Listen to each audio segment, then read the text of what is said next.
फरमाए। तशरीफ ले आए, मैं बात मुकम्मल कर लूँ तो सबको बुला दे जाए। है तवज्जो सारे लोगों की। फिर क्या कहते हैं, अरे अब क्या है, अब तो खूब आ रहा मदरसे का। और ये वो हराम खोर कहता है जो 10 रुपए नहीं देता है। सही बता रहा हूं मैं। पाए मुरा लंगनेस मुल्के खुदा तंगनेस। मुझे गांव वालों ने नहीं, मौलाना तैयब ने बुलाया है, इसलिए डर नहीं है भाई। जो बात सच्ची और मेरा मिजाज है, सुना भी होगा। मैं आईना हूं दिखाऊंगा दाग चेहरे के, जिसे खराब लगे सामने से हट जाए। जी बेशक। तुम जीते जी कुरान की इज्जत नहीं कर सके।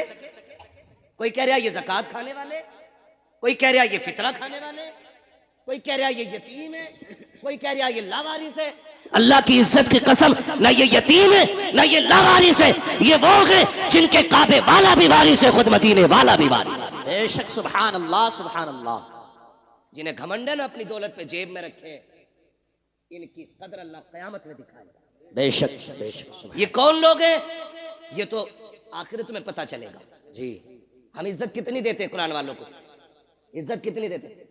सही बता रहा हूं, उस वक्त तक मदरसे वालों की दावत नहीं होगी जब तक अम्मा का 40वां नहीं आएगा। जी, अब्बा मर जाएगा तभी जोड़े आएंगे इनके लिए। जी, जिंदगी में हंसी खुशी नहीं दे सकते। सवाब की नियत से किसे देना, मदरसे में दिया। और जब बेटे की शादी होती है तो गांव का नाई हो, हलवाई हो, सफाई करने वाला जमादार हो, सबको कपड़े बनेंगे, लेकिन कुरान वालों को नहीं बनेंगे। जी बेशक। ये है हमारा कुरान से प्यार। पूछते जमादार का जोड़ा लायो, ये कंडीशन है हमारी। और मर गया ना अब्बा तो कह रहा रात मैंने अब्बा को जन्नत में देखा था। बेटा कह रहा सुबह ही आके, तो भाई तू भी गया होगा जन्नत में। फिर कहना मैं तो बाहर ही बाहर था। अगले दिन कह रहा रात अब्बा जन्नत में थे। नेकी कौन सी थी, कह रहा चिड़ियों को पानी पिलाते थे। मरने के बाद सारे चाहते हैं कि मुझे जन्नत का सर्टिफिकेट मिल जाए। जी बेशक।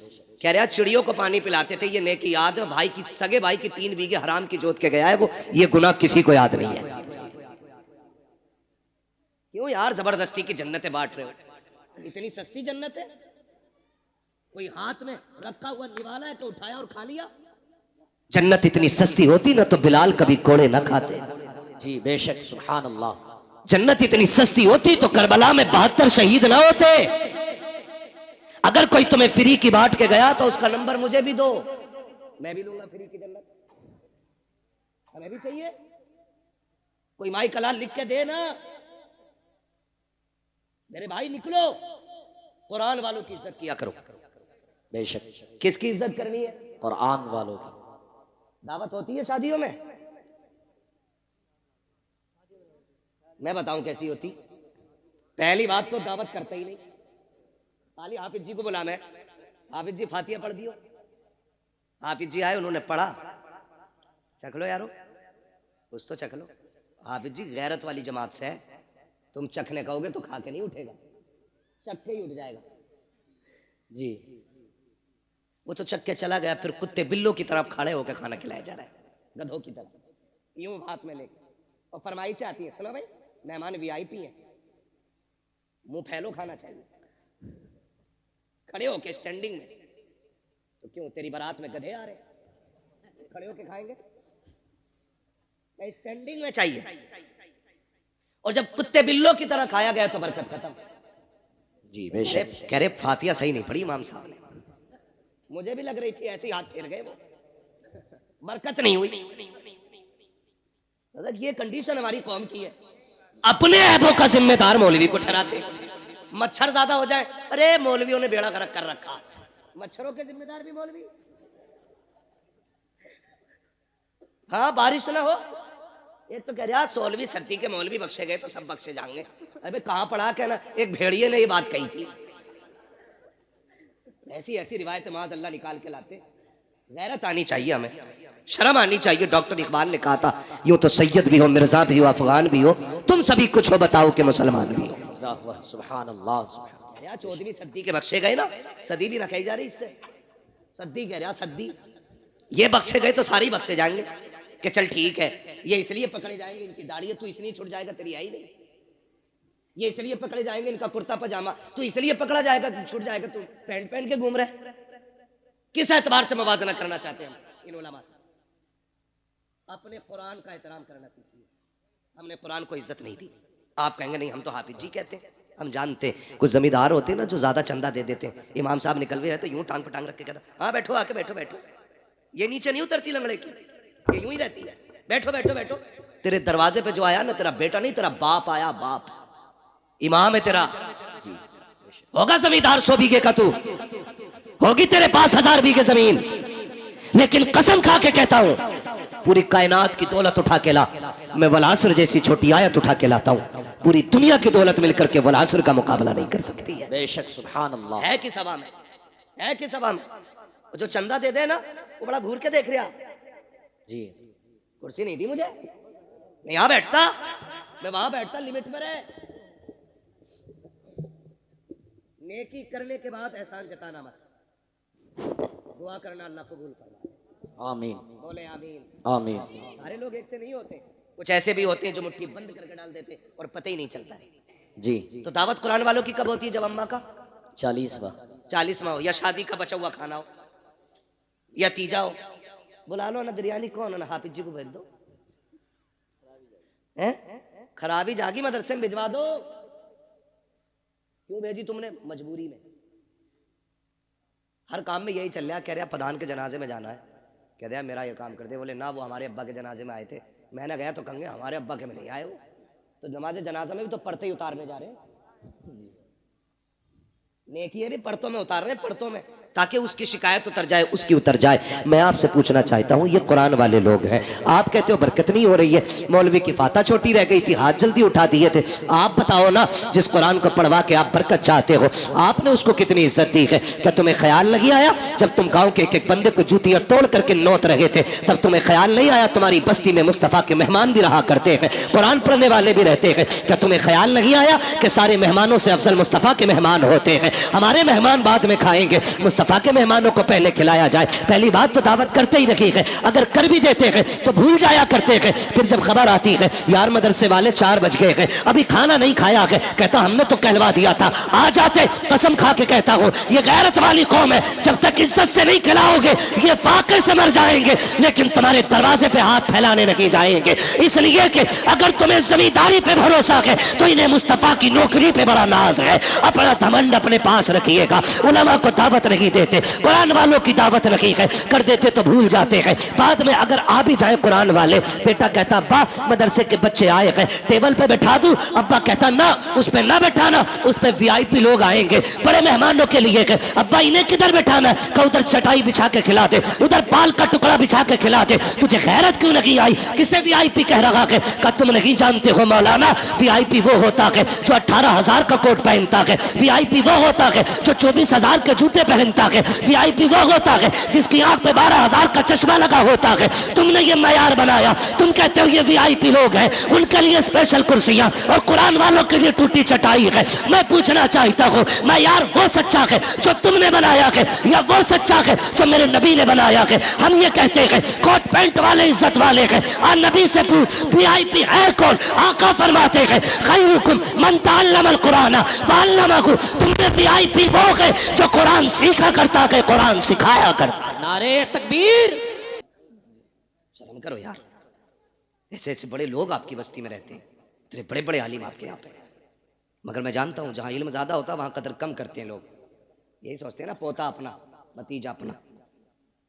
किसी हाफिज की कदर इसलिए मत करना मेरा भतीजा, ये सोच के करना इसके सीने में रब का कुरान मौजूद है। बेशक सुभान अल्लाह। तो करेंगे इंशाल्लाह कुरान वालों की दावत इंशाअल्लाह। पहले खिलाएंगे इन्हें। पहला ऐलान ये होना चाहिए कि सारे मेहमान बाद में खाएंगे, हुजूर के मेहमान पहले खाएंगे। बेशक सुभान अल्लाह। फिर खाना कम पड़ जाए तो फिर मेरा गिरबान पकड़ना, लेकिन ये ध्यान रखियो कहीं 250 ग्राम ही मत पकवा लिए। हिसाब से पूरा पकवाना, फिर कम नहीं पड़ेगा इंशाल्लाह। करेंगे इंशाल्लाह, पढ़ाएंगे बच्चों को इंशाल्लाह, इंशाअल्लाह। बेटों को हाफिज बनाएंगे इंशाअल्लाह। अल्लाह करे।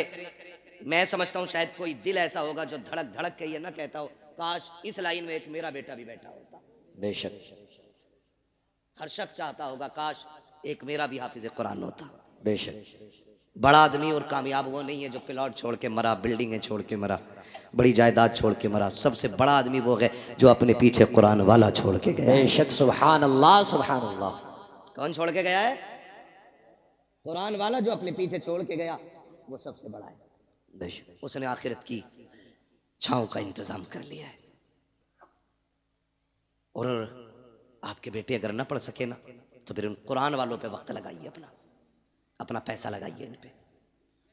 फिर इंशाअल्लाह जब ये जन्नत में जा रहे होंगे ना, तो तुम्हें छोड़ के नहीं जाएंगे, तुम्हें साथ लेके जन्नत में जाएंगे। बेशक सुभान अल्लाह सुभान अल्लाह। वो थोड़ा सा ना हम बेगैरत इस वजह से भी हो गए, हम नहीं पढ़े मिंबर पे बैठ के मुझे देख कर जहन्नम को भी आ गया पसीना, तो कह रहे अरे भाई हमें देख के तो जहन्नम भी कांपेगी। हिसाब लगा रहा, भट्टी नहीं है, जहन्नम है वो।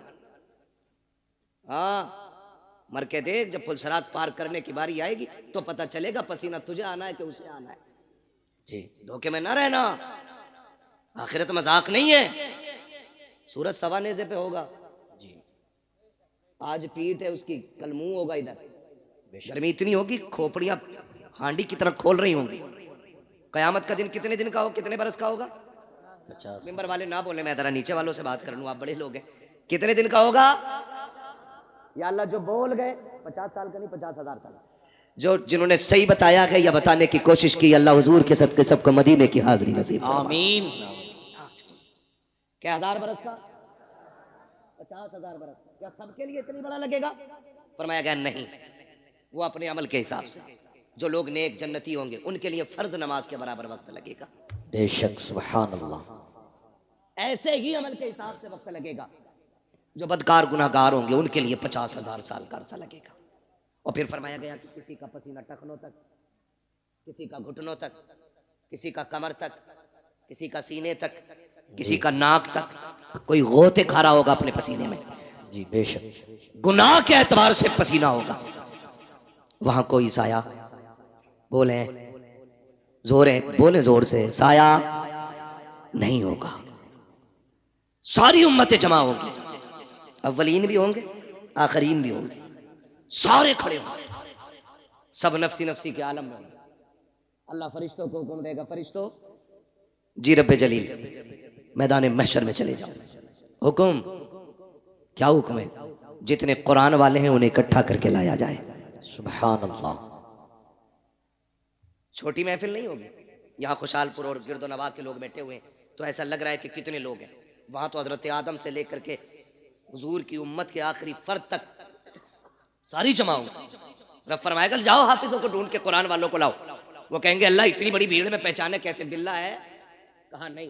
कोई स्टार? कहा नहीं। कोई लिखा है कुछ? कहा नहीं। तो फिर पहचानेंगे कैसे? हुक्म होगा मुंह सूंघ के देखना। जिनके मुंह से मुश्क की खुशबू आ रही होगी वही मेरे कुरान वाले हो। सुभान अल्लाह सुभान अल्लाह। बेशक। फरिश्ते आके मुंह सूंघेंगे, फिर मुश्क की खुशबू वालों को लेके जाएंगे। अल्लाह की शाय निशान उसकी कुर्सी होगी, उस कुर्सी के आगे खड़ा करेंगे। रब फरमाएगा फरिश्तों इसे मेरे आगे खड़ा क्यों किया? कहा फिर कहा इन्हें मेरे अर्श का साया अता करो। सुभान अल्लाह। इन्हें मेरे अर्श का साया अता करो। वो कहेंगे मालिक इस अजर की वजह? रब फरमाएगा सुनो, जब तुम कुरान के लिए गलियों में फिरते थे लोग तुम्हें ज़कात खौर कहते थे, तुम सब्र करते थे, मेरी रहमतें देख रही थी। जब कोई तुम्हें चंदा खौर कह के जलील करता था तब भी मैं देख रहा था। जब तुम्हें हकीर समझ के पसे पुश्त डाला जा रहा था मैं तब भी देख रहा था। जब तुम्हें मुल्ला कह के कोई हकीर बताना चाहता था तब भी मैं तुम्हें देख रहा था। जब तुम्हें हाफिज जी कह के जलील करने की कोशिश की जाती थी तब भी मैं तुम्हें देख रहा था। मुझे मुझे मुझे इल्म है उस बात का जो तुम्हारे साथ हुआ कि जो तुमने किया कि जब तुम घर से बेवतन हो के कुरान के लिए आए थे, तुम्हारे बाप ने 200 रुपए जेब में डाल के कहा था बेटे आमदनी कम है इसी पे गुजारा कर लो। तुमने बाप की इनकम को देखते हुए उसी 200 रुपए को जेब में रखा, अपनी कुल कमाई समझ के इदारा लेकर के आ गए थे। तुम असर के बाद घूमने निकले थे, अमीरों के बच्चे मनचा की चीजें खरीद रहे थे, लेकिन तुम बाप की गुर्बत की वजह से बगल में हाथ दबाए कोई चीज न खरीद सके थे। तुमने अपने नफ्स का गला घोट दिया था। अमीरों के बच्चे मनचा के ऐश करते रखे और तुम अपनी हसरतों का गला घोटते रखे। आओ मेरे अर्श के नीचे आ जाओ। आज जमाने को बताना चाहता हूँ आज दुनिया की सारी दौलतें हेच हैं, सबसे ज्यादा इज्जत आज कुरान वालों के हिस्से में लिखी जा रही है। सुभान अल्लाह सुभान अल्लाह। इसलिए अल्लाह तौफीक दे तो कुरान वालों की इज्जत करें, इनकी कदर करें। मरना किस किस को? जरा हाथ उठा के बता दे जल्दी से। जिन्होंने हाथ नहीं उठाए अल्लाह उनकी मुलाकात मलकुल मौत से जल्दी करा दे। आमीन। मुलाकात की बात की, मौत नहीं मांगी है, डरना मत। और मौत अपने वक्त पे आनी है, हम क्यों मौत की दुआ दें? मुलाकात हो सकती है भाई, तवज्जो है ना, मरना है ना सबको। जी। बोले कब्रिस्तान जाते हैं, कब्रें कितनी ऊंची होती हैं? इतनी तो होती होंगी ना तुम्हारे, नीची होती है। हाँ माशाल्लाह समझ के पट बोल रहे हैं, नीची होती है ना कब्रें। कुछ कब्रें नई भी होंगी, कुछ पुरानी भी होंगी, कुछ सलामत भी होंगी, कुछ बैठी हुई भी होंगी, कुछ में तख्ते नजर आते हैं, कुछ में हड्डियां दिखती हैं, कुछ में कफन के धागे नजर आते हैं, कुछ पे मिट्टी भी नहीं होती, कुछ पे गुलाब पड़ा होता है। क्या सीखा? एक दिन यह ठिकाना हमारा बनेगा, बेशक। गारंटी नहीं है। हमारे पास 50 बीघे, तो हमसे पहले वालों के पास वही 100 थी। 2 भाइयों में 50-50 बट गई है। जी। उनसे पहले 400 थी, क्योंकि वो भी 2 में 200 बटी थी। ये ऊपर से नीचे कम होती आ रही है। हमसे बड़े बड़े जमींदार लेटे वहां पे, लेकिन बताओ किसकी कब्रों पे उसकी नस्लें फूल लेके खड़ी है। अब तो जनाब 6 महीने नहीं गुजरते, अब्बा की कब्र का निशान भूल जाता है बेटा। जी। कह रहा माँ तैयब तुम तो थे मट्टी में, आई तो रखे थे अब्बा ना। अब कब्रिस्तान ऐसे घुमा दिया गया। हाँ मुफ्ती साहब ऐसे पूछ रहा, अब्बा तो है ही रखे थे। तो वो जो चचा साथ में होते कहते हैं पगले उधर कोने में थे। ये आज की कंडीशन है। अगर आज इतने बिजी हैं, कल कितने होंगे? आज 6 महीने में भूल रहे, कल के आने वाले बच्चे 3 महीने में भूल जाएंगे। बेशक। तो हमने इनके लिए हराम हलाल सारा ही कमाया, फिक्र ही नहीं की, ज़कात नहीं दी, उशर नहीं दिया, फितरा टाइम पैदा नहीं किया। ना लल्ला का जोड़ा कम हो जाएगा। पहना लल्ला को जोड़ा, जिस दिन आखिरी हिचकी लेगा ना, तो ये लल्ला कपड़े नहीं छुएगा तेरे ऐसे। देखे मरने वाले बेटे, अब्बा के कपड़े उतार, नहीं डर लग रहा है फूफा तुम्हें उतारो। सगी औलाद तुम्हारा कफन छूने नहीं आएगी। इनके लिए हराम हलाल इकट्ठा किया हमने। ये दुनिया बड़ी बेवफा है, मैं अक्सर कहता हूं। मर जाओगे ना, घर की चारपाई में कोई तुम्हें कब्रिस्तान नहीं लेके जाएगा। वही चारपाई आएगी मस्जिद वाली, जिसमें कई हजार जा चुके हैं कब्रिस्तान पर। औलाद 1000-1200 रुपए खर्च करके नई चादर नहीं लाएगी। वही सूरह यासीन वाली चादर मस्जिद से लाई जाती है, जो रखे रखे गल गई है। लेकिन बेटे कहते हैं 4 कदम का तो सफर है, अब्बा क्या 1200 रुपए खराब करो, ले और कमा। कह रहे 1200 रुपए में क्या खराब करना, वही वाली दे दो। ये औलाद है, इसके लिए अल्लाह रसूल को नाराज किया, इसके लिए कुरान से मुंह मोड़ा। तुमसे किसी आलिम ने कहा ज़कात दे दो, हाँ तुम्हें कोई कामना है, मुझ पे ही दिख रहे पैसे। ये सोच रहा है ज़कात का पैसा ना देके कपड़े ही बना लूंगा, अब ईद को बना ले भाई। ये कंडीशन हमारी कौम की है। वो किसी से चंदा मांग लो ना, अल्लाह माफ करे। मैंने देखा है हजरत, मदरसे वाले कभी जाते हैं ना किसी दुकान वाले पे, तो दुकान वाला कभी यूं